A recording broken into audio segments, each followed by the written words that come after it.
Hello students, let's start our today's class. What is the relation between plants and animals or environmental factors?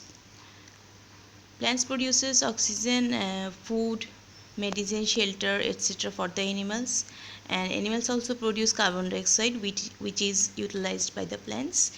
And plants and animals, they both are dependent on several environmental factors like light, water, temperature, heat, etc. So there is an interdependence between the plants and animals and different environmental factor. Together all these plants, animals, that is living things, and the non-living thing, that is the environmental factors, constitute one unit of landscape that is called the ecosystem. So what is ecosystem? Ecosystem is an unit of landscape where the living things, non-living things, they reside with their interdependence. Now we will check out the types of the ecosystem. The ecosystem can be mainly aquatic and land ecosystem.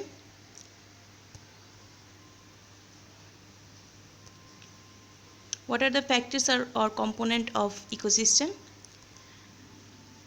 Mainly plants and animals are the living factors of ecosystem, while there are also non-living or abiotic factors or components.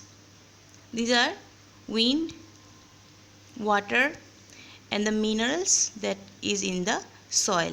So this is the abiotic factor or non-living component. This is also called inorganic component because they are not produced from the uh, body of living organism. So these are the inorganic matters. There is also organic matter, like we generally call it soil, but this is actually the waste materials of plants and animals dead bodies, and it is called as humus, as it is produced from the body of living organism. So it is formed with urea, cells, organs or tissues of living organisms body. Now what are the physical components? The physical components are the environmental factors like humidity, temperature, air pressure, then hydrosphere, then and lithosphere, that means the height from the earth's surface. So these environmental factors are called the physical component of an ecosystem. The plants and animals are the biotic factors as they are living. Among the plants and animals, the plants are called the producers because the plants, they are autotrophic and they produce their own food in presence of sunlight, and they take carbon dioxide and water from the environment and produce carbohydrate type of food for their own use and for the animals also. So the plants are the producers and the animals are the consumers, those who depend on the plant. Now what are the levels of consumers? The first level of consumer are the herbivores, those who depend on the plants. So this is the first level of consumer or primary consumers like zebra, koala, elephant, giraffe, goat, sheep, etc. The second level of consumer or secondary consumers are called carnivores, as they depend on the first level of consumer. That means they are dependent on different animals. That's why they are called carnivores. In the second picture you can see the heron has taken one medium sized fish which is taking another small sized fish. So we can consider the small sized fish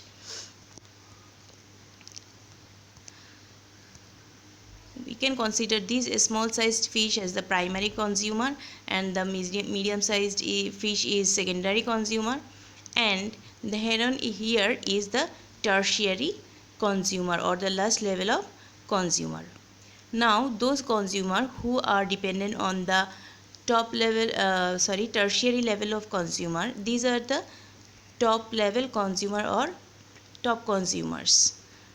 So these are the top consumers. So from the pyramid you can again take a look back. Those who are dependent on producers, they are the primary consumers. Those who are dependent on primary consumer, they are the secondary consumers.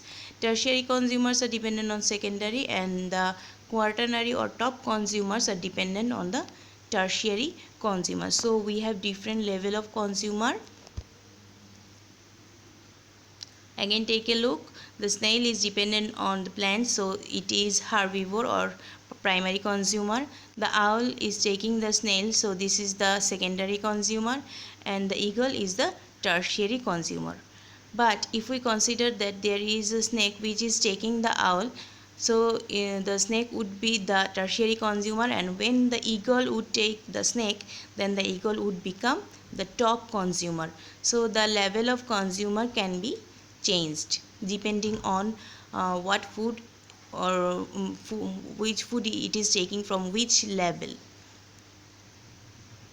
Now some consumers are called scavengers, like crow, vultures, hyena, fox. These are called scavengers as they clean up our environment by taking the dead bodies.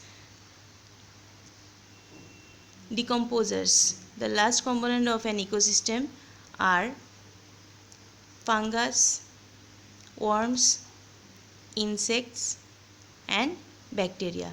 So these microscopic organisms or other lower organisms are called the decomposers, as they decompose the dead body of plants and animals, and by decomposing the dead body of living organism, they produce nutrients which are then utilized by the plants. So they create a interrelationship between the living factors and non-living factors, and they also keep balance in our environment, and they maintain, or they help to maintain the balance in an ecosystem. So the role of decomposer is very much important in an ecosystem. Now we will take a look at an example of ecosystem, that is pond ecosystem, and it is a type of aquatic ecosystem. If you take a look at the picture, the microorganisms like bacteria or algae are the decomposers here, and the shallow water plants, the fungus and bacteria are the decomposers, and algae and shallow water plants are the producers here.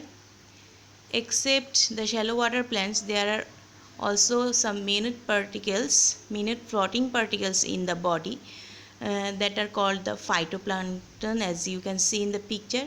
So these microscopic organisms, which are actually plant or phytoplankton, these are the producer in pond.